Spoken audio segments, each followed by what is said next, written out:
சட்டசபை தேர்தலில் எந்த கட்சிக்கும் ஆதரவு இல்லை என்று PR பாண்டியன் தெரிவித்தார். தமிழக அனைத்து விவசாயிகள் சங்கங்களின் ஒருங்கிணைப்பு குழு சார்பில் சென்னையில் ஆலோசனைக் கூட்டம் நடைபெற்றது. இக்கூட்டத்திற்கு ஒருங்கிணைப்பு குழுவின் தலைவர் PR பாண்டியன் தலைமை தாங்கினார்.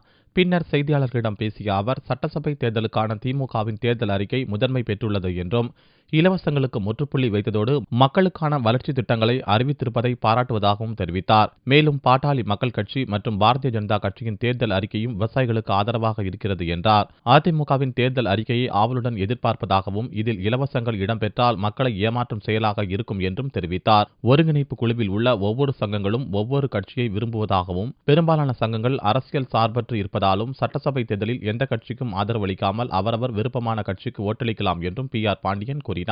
இலவசங்களுக்கு முக்கியத்துவம் கொடுத்த அரசியல் இயக்கங்கள் அறிக்கைகள் வெளிவருமையானால் அது மக்களை ஏமாற்றும்.